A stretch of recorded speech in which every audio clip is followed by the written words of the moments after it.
ಓಂ ಸಾಯಿರಾಮ್.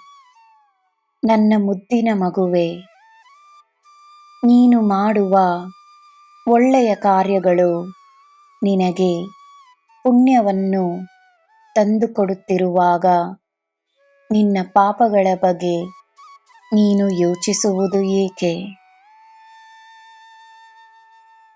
ಮನುಷ್ಯನೆಂದ ಮೇಲೆ ಪಾಪ ಪುಣ್ಯಗಳನ್ನು ಹೊತ್ತುಕೊಂಡಿರುತ್ತಾನೆ.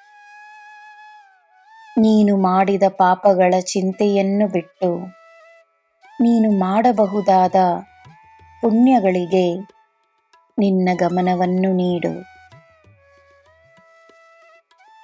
ಅದರ ಲೆಕ್ಕಾಚಾರವನ್ನು ದೇವರಿಗೆ ಬಿಡು.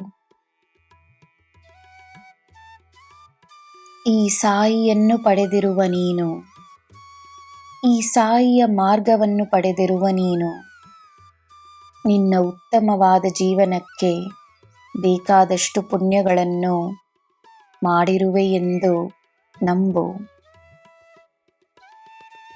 ನಿನ್ನ ಜೀವನ ಉತ್ತಮವಾಗಿರಲು ನಿನ್ನ ನಂಬಿಕೆಯೇ ಸಾಕು. ನಿನ್ನ ಮನಸ್ಸಿನಲ್ಲಿ ನಿನಗೆ ಬೇಕಾದ ಆಲೋಚನೆಗಳಿಗೆ ಮಾತ್ರವೇ ಸ್ಥಾನವನ್ನು ನೀಡು. ಮನಸ್ಸು ನಿಯಂತ್ರಣವಿಲ್ಲದೆ ಎಲ್ಲ ದಿಶೆಗಳಲ್ಲಿ ನಿನ್ನನ್ನು ಕೊಂಡು ಹೋಗುತ್ತದೆ. ನಿನ್ನ ಮನಸ್ಸಿನ ಮೇಲೆ ನಿನ್ನ ನಿಯಂತ್ರಣವಿರಲಿ.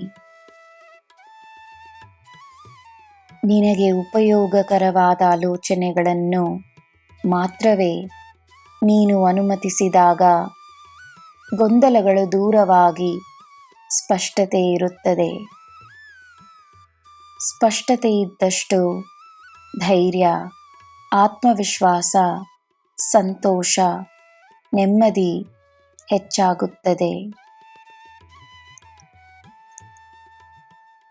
ನನ್ನ ಮಗುವೇ, ಬೇಡವೆಂದು ದೂರವಿಟ್ಟ ಆಲೋಚನೆಗಳನ್ನು ಮತ್ತೊಮ್ಮೆ ಅನುಮತಿಸುವ ಅಗತ್ಯವಿಲ್ಲ. ಹಿಂದಿರುಗಿ ನೋಡದೆ ಮುನ್ನಡಿ. ನಿನ್ನನ್ನು ಹಿಂದಕ್ಕೆ ಕರೆದುಕೊಂಡು ಹೋಗುವ ಆಲೋಚನೆಗಳನ್ನು ಸೋಲಿಸು. ನಿನ್ನಿಂದ ಸಾಧ್ಯವೆಂದು ನಂಬು. ಧೈರ್ಯವಾಗಿ ಮುನ್ನಡಿ. ನೀನು ನಡೆಯುತ್ತಿರುವ ಮಾರ್ಗದಲ್ಲಿ ಸಂತೋಷವೇ ಕಾದುಕೊಂಡಿದೆ. ನಿನ್ನ ಕೈಯನ್ನು ನಾನು ಹಿಡಿದುಕೊಂಡಿರುವೆನು. ನಿನಗೆ ನಾನಿದ್ದೇನೆ. ನಿನಗೆ ಎಲ್ಲ ಶುಭವೇ. ಜೈ ಸಾಯಿರಾಮ್.